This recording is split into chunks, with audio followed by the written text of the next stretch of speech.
दिया था चरणामृत। तो वो कठौता होता जो जिसमें वो चमड़ा भिंगाते हैं, लकड़िया का कठौता, जैसे अपने यहाँ पहले वो भैंसों को पानी पिलाने के लिए वो होते थे लकड़िया के बहुत बड़े, डोड़ा डोड़ा, वेरी गुड, डोड़ा। ऐसे ही कठौता ही उनका वो कमंडल टाइप का था। भगवान की पूजा कर रहे थे भाव से, इतने में ही राजा आ गए। राजा ने दंडोत किया, महात्मा जी दंडोत। इतने में वो ही कठौता का जल राजा से कहा कि लो चरणामृत। तो राजा ने ऐसा हाथ तो कर दिया और उनने वो कठौता का जल ऐसा भरा और दे दिया। अब राजा को मन में लगा, कह रे राम राम, ये चर्मकार जाति के हैं, यही कठौता में जो चमड़ा मड़ा भेजा उठे, यही में इसको चमड़ा गलाते होंगे और जो पिएंगे तो ना जाने क्या हो जाएगा। तो उनने ऐसी एक्टिंग तो करी, पीवे की एक्टिंग करी, लेकिन मुंह के भीतर पानी न ले जाके उनको तो कुर्ता में हो बहा लो। और जहां से वो पानी गया महाराज जी, वो सफेद रंग का कुर्ता सुनहला हो गया। अब सुनहला हो गया, उसमें पहले लगा कि जो हल्दी सी लग गई, दाग सो लग गया। तो रजक को दिया, परेठा को दिया, धोबी को दिया, राज धोबी था, लो इसकी ये दाग छुटा लो। अब तो विश्वास ही हो गया कि वो चमड़ा ही भरो पानी कहा, जब तो जो सब पीरो ही पीरो होगा। सज्जनों, जैसे ही वो धोबी ने बहुत कोशिश की, छार साबुन लगाया, वो दाग गया नहीं। तो इसने उसके तार दांत से निकालना चाहे, और जैसे ही उस धागे में दांत लगाया, इसको ब्रह्म ज्ञान प्रकट हो गया। बोलो रैदास भगत की। उस बरेठा को ब्रह्म ज्ञान प्रकट हो गया। वो जहां जिस ओर देखे उसे भगवान दिखाई दे।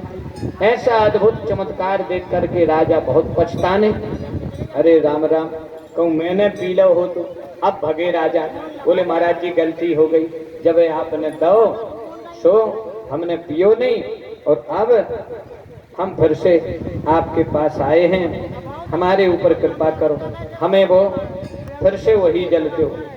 तब रैदास भगत बोलते हैं कि जो हमने दिया वो तुमने पहले पिया नहीं, अब तुम मांग रहे हो, तो अब सचमुच हमारे कठौता में वही दूषित जल है। उस समय तो हम भाव में थे, भगवान की पूजा कर रहे थे, भाव से मानसिक सेवा कर रहे थे, वो जल अलग था, अब नहीं है महाराज जी। महाराज जी जीवन भर पछताते रहे कि कहीं वो जल पी लिया होता। गुरु गोरखनाथ, योगी आदित्यनाथ जो उत्तर प्रदेश के मुख्यमंत्री हैं, गोरखपुर के गुरु गोरखनाथ का बहुत बड़ा मठ है, आज से 800-900 साल पहले हुए हैं। गुरु गोरखनाथ को सुनने को मिला कि संत रैदास बनारस में बड़ा चमत्कार है उनका, बहुत ब्रह्म ज्ञानी है, बहुत भक्त हैं। तो गोरखनाथ भी आए। गोरखनाथ भजन सत्संग कर रहे थे, इतने में उन्हें प्यास लगी। रैदास मन की बात जान गए, कहने प्यास लगी, तो उनके कमंडल में रैदास ने अपने कठौता का पानी भर दिया। बोले लो पानी पी लो, प्यासे होके क्या कथा सुन रहे हो। अब ना तो इन पे नाई करी गई गोरखनाथ पे महाराज जी, उन्हें पियो को। वो कमंडल लेके कबीर के पास गए। कबीर भी बनारस में ही रहते थे। कबीर से कहा, अरे कबीर, हम वहां गए तो बताओ, उन्हें कठौता का जल दे दिया, हमने तो पिया नहीं, लो एक जगह शराया और हमें दूसरा जल दो। तो कबीर की एक बेटी थी जिसका नाम था कमाली। कमाली को कहा कि इसको शराया, तो वो शराने तो गई नहीं, उसने पी लिया वो जल, और उस कमंडल में दूसरा जल भर के महाराज जी को दे दिया। गोरखनाथ ने वो दूसरा जल पिया। कमाली ने जैसे ही वो जल पिया तो उसको भी ब्रह्म ज्ञान प्रकट हो गया। ऐसी महिमा चित्तौड़ की रानी झालाबाई ने सुनी, तो उनने यहाँ आके दीक्षा ली। झाला रानी ने दीक्षा ली, फिर उनकी बहू ने दीक्षा ली, फिर तो जितने राजे रजवाड़े थे सबने दीक्षा ली। झाला रानी रैदास को ले गई, पूरे संतों के साथ पंगत में भोजन कराए। ब्राह्मण बोले ये पथभ्रष्ट हो गई है, धर्म भ्रष्ट हो गई है, ये शूद्र जाति के भगत को बीच पंगत में बिठालती है, हम लोग भोजन नहीं करेंगे, हम तो अपने भोजन अलग बनाएंगे। ब्राह्मणों ने जब अपने भोजन अलग बनाए तो दो ब्राह्मणों के बीच में एक रैदास दिखाई दिया बैठा हुआ। फिर रैदास ने यहाँ चमीटा लगाया, यहाँ चमीटा लगा के यहाँ की खाल फाड़ी और ऐसे निकाल दिया जनेऊ।